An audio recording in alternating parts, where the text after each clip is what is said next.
Hi everyone, this is John. Welcome back to another episode of the Subcontinent. Through our episodes, we aim to raise important issues which are not generally covered by the mainstream media about the region of the former subcontinent. We will try to explain the issues, break down controversies surrounding them, and give you an insight into what experts and common people think.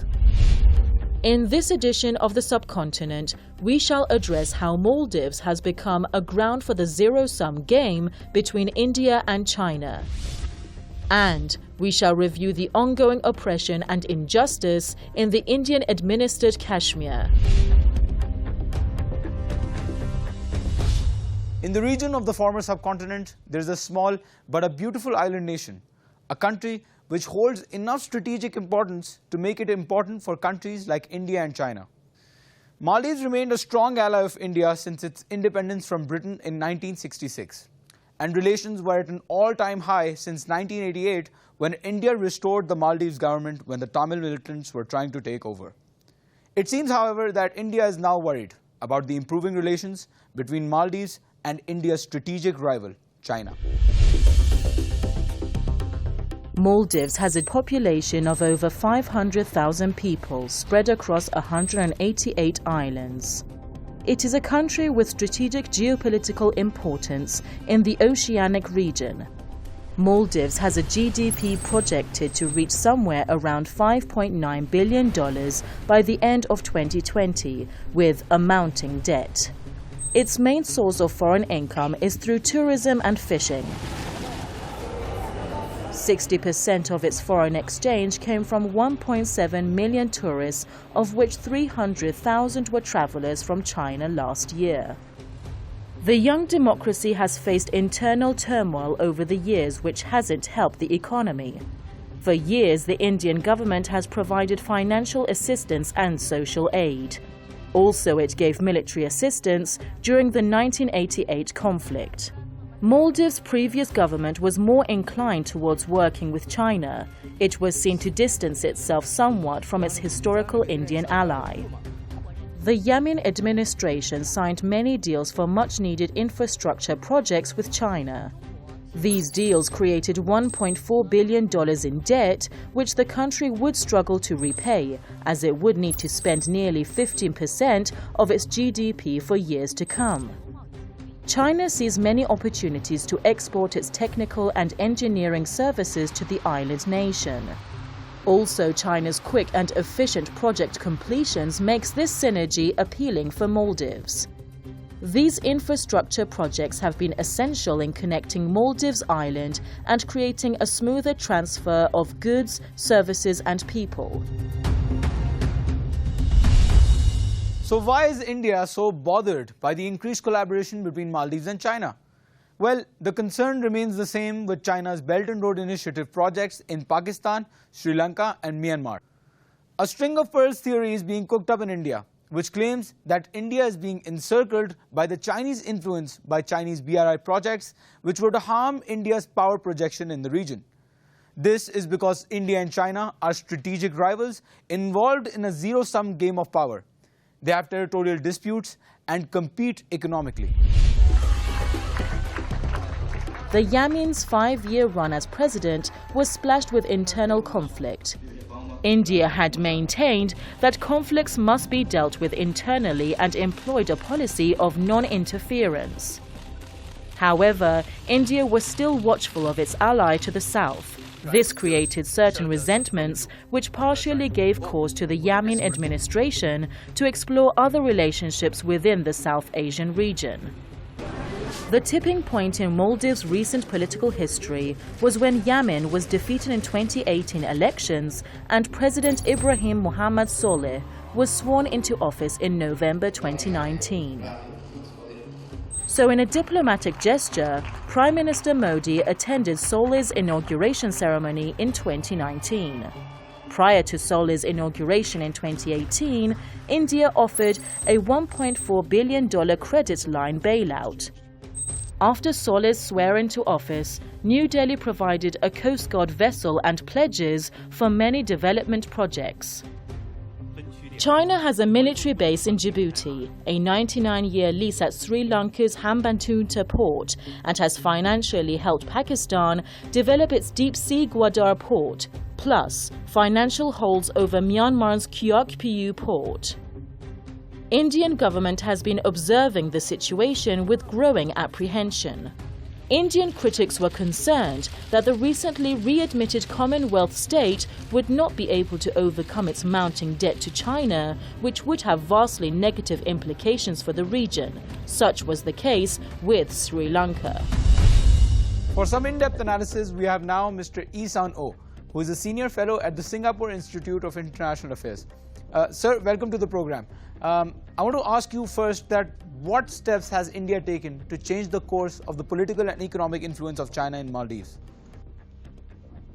Since the new government of Maldives took control about 2 years ago, for example, the Indian Prime Minister has visited Maldives twice, and then the Indian banks, they have also extended very generous credit lines to the tunes of $1 billion or $2 billion to the Maldives government for various development projects in what India would think from its perspective as moves to at least match up to what China could offer Maldives.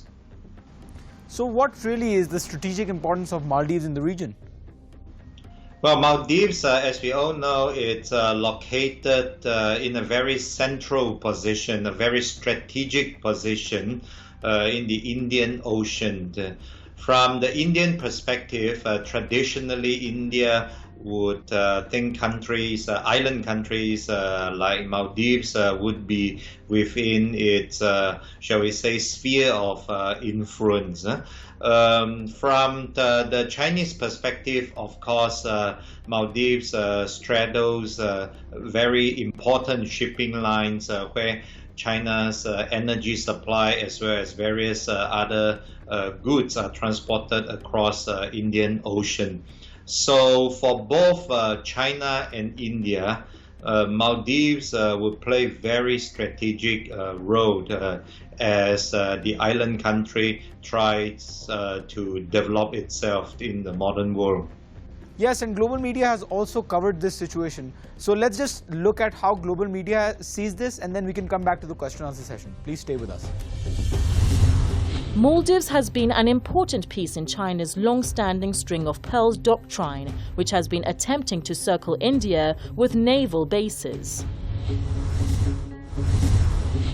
The parliamentary election results mark Maldives' return to India first policy, while arresting its tilt towards China. President Solih highlighted the vibrant bilateral relations that exist between China as a development partner for the Maldives and China's continued role and assistance in infrastructure development in the Maldives. In the long term, the natural tendency of any leader in the Maldives will be to increase ties with China. Constantino Xavier, a foreign policy fellow at Brookings India in New Delhi. All right, viewers, thank you for staying with us. And Mr. O, welcome back to the show. In light of the new government in Maldives, will the country change its position with regards to its relationship with China in the future? I think the Maldives government, just like governments of small but somewhat strategic countries around the world, would constantly have to balance the interests of these big powers. And in Maldives' case, that means India versus China. I think India would like to see the greater Indian Ocean to remain under its sphere of influence, somewhat of a Monroe Doctrine in modern times. China, on the other hand, is very anxious for the safety and security of what China will perceive as its lifelines, namely the energy supply lines, as well as some of those shipping lines which ship some of the goods China manufactured to Europe and so on. So as these two superpowers or big powers tussling out against each other, rubbing their muscles and so on, Maldives will have to somehow find a space for itself to prosper when the two big, shall we say, elephants sort of tussling each other. All right, thank you so much, Mr. Isano, for being with us and giving us your insight. Let's see how people view this shift in dynamics in Maldives before continuing with this rest of the program.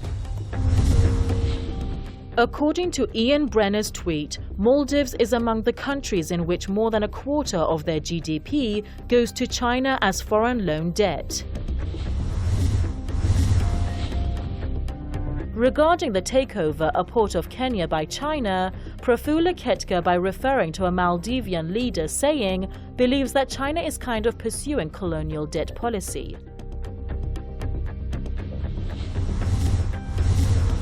Brahma Chelani also believes that it was the Indian aid that saved Maldives from the threat of the so-called China's debt trap diplomacy and also helped the Democratic Party win the parliamentary election of Maldives.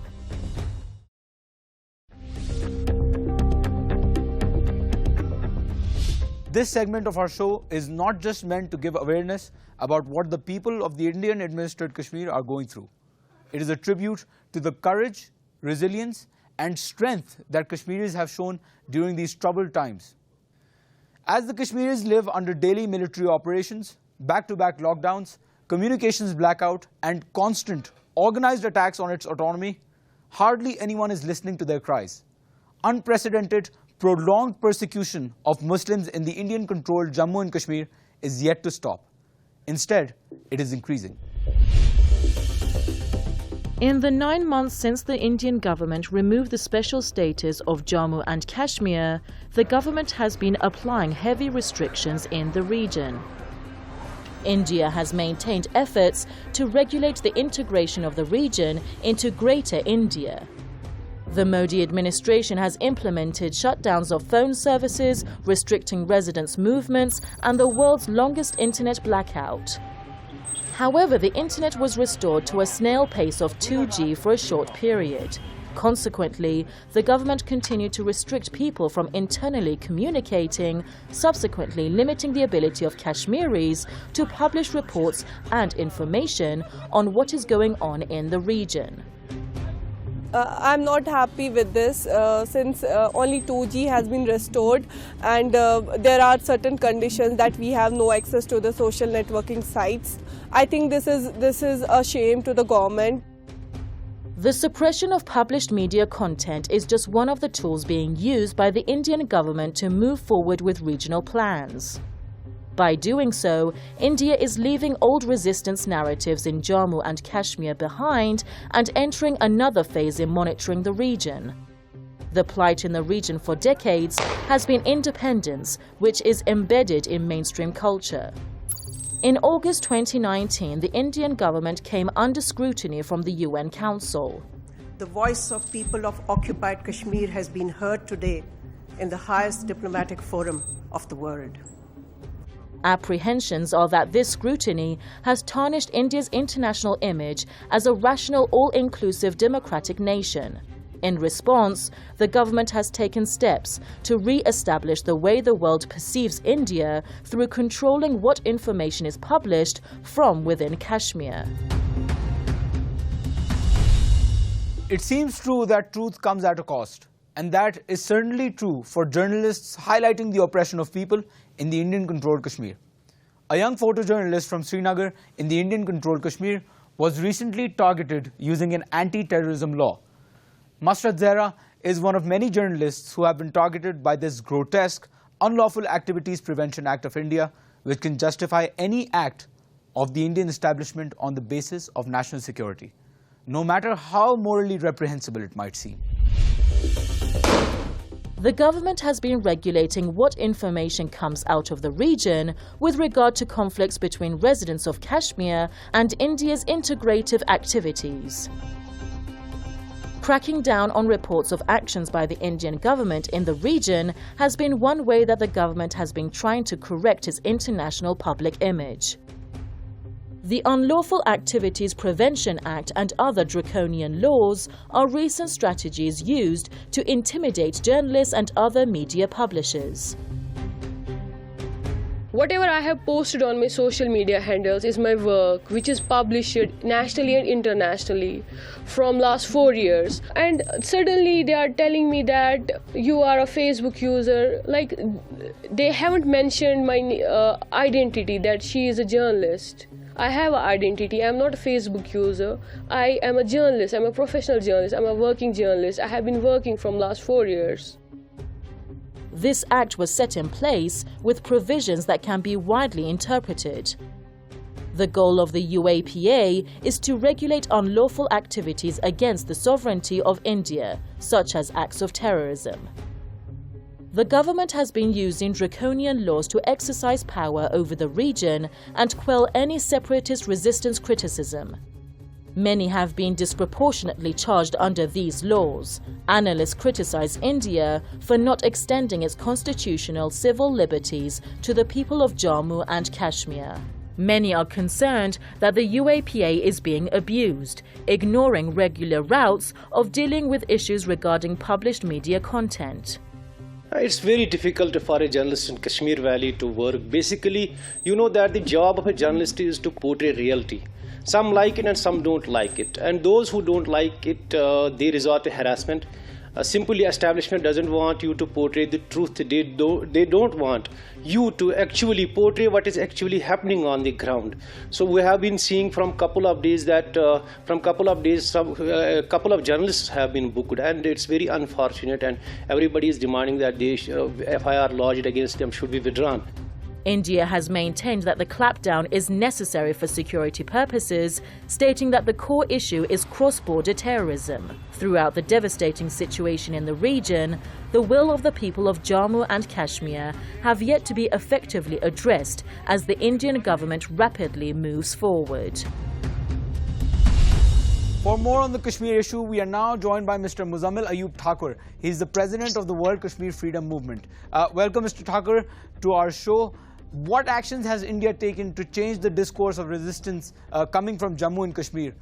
Well, India has regularly been subduing and subverting the people's opinions and the people's opportunities to express themselves, be it through Facebook, through various different types of social media, and even the internet.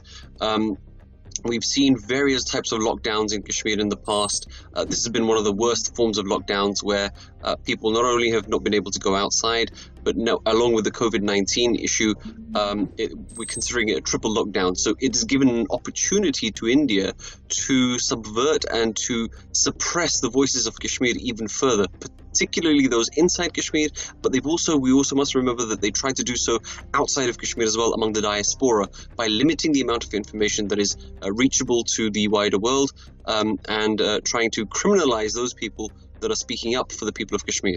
So is it just and fair to place all power in the cyber police's hands for regulating content on the internet? To be honest, the cyber police is just an extension of the occupation machinery. So irregardless of how many departments they have and what they call them, it is still part of the same system.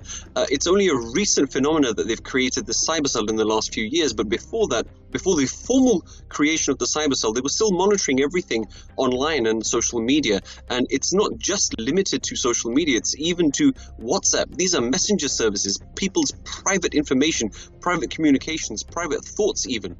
They are monitoring even those and limiting that. We've recently seen Masrat Zahra, who put something up on Instagram, and she is a journalist, and it was her professional duty to report. It was not her opinion, they were factual pieces of information. We've also seen Pirzada Ashik, Gohar Gilani, and one of the longest detainees of the media fraternity, Asif Sultan, who's coming up to 2 years now that he's been in jail. Recently they've asked Fahad Shah of the Kashmirwala to visit these cyber cell offices, and even Qazi Shibli of the Kashmiriyat magazine, online magazine, news portal, he was locked up for nearly a year as well. So these are the different various types of mechanisms that India uses to not only just limit the information, but limit the people that are trying to relay that information. And the cyber security on the so-called cyber cell of Kashmir aren't there just to limit the amount of fake news that goes on, but even the legitimate news that is existing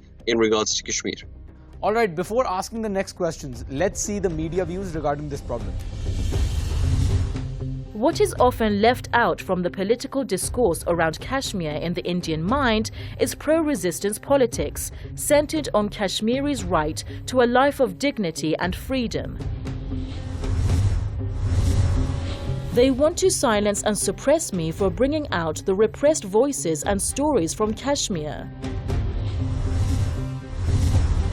India must not muzzle the press. It must immediately release and drop all charges against journalists who remain incarcerated solely for exercising freedom of expression and refrain from abusing its power.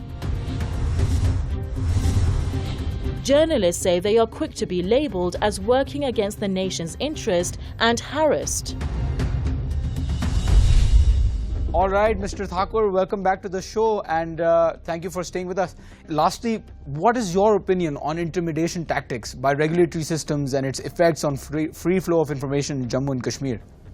I think we should identify the truth here and say that free flow of information from Kashmir to the outside world never truly has happened. It's been in bits and pieces. It has had to even be smuggled out. Post August the 5th of 2019, we've seen how information had to be smuggled out with whatever limited resources people had. So unfortunately, there is no regulation, there is no official regulation in terms of the quality of journalism, or whether it's fake news or if it's been verified. The problem has always been that the Indian state does not want the facts of Kashmir to be a light should not be shone on it, and the international world should not know what is happening inside Kashmir. And I think the best example is when international media, post August 5th, they found out what was happening in Kashmir, they reported it, India called it fake news. But based on that, the international media decided to rally around each other and to provide more information about what is happening in Kashmir, support each other's journalism, and to expose the human rights violations that are happening inside Kashmir. And I think it's high time that just because it was 5th of August, I think the international world, the international media, and various different players, be they the United Nations or the fraternities, the legal fraternities that exist, and even the media fraternities, that they continue this movement. They continue the search for truth that exists in Kashmir, and to give that to the rest of the population. This is the only way that people in the international world will know what is truly happening inside Kashmir. We should not be subject to the terms and conditions of India that only their version of the truth comes out. It should be what happens on the ground by the people reporting about the facts that happens to them. All the human rights violations, all the crimes that are happening inside Kashmir must be reported by the media fraternity and shared across the globe, across the board, with various institutions to make sure that the issue of Kashmir is resolved once and for all by the people of Kashmir, for the people of Kashmir. Yes, we hopefully will see one day that Kashmir is free. Thank you, Mr. Muzammil Ayub Thakur, for being with us and for giving us insight into what is going on. Let's see how people have reacted on social media and cyberspace before ending this show. Sayyid Shahriyar's tweet is about global media watchdog including Mazra Zahra in its June list of the 10 most urgent cases of journalists under threat. Hashtagging Stop Targeting Muslim, Arshad Mirza demanded justice for 8 journalists and activists.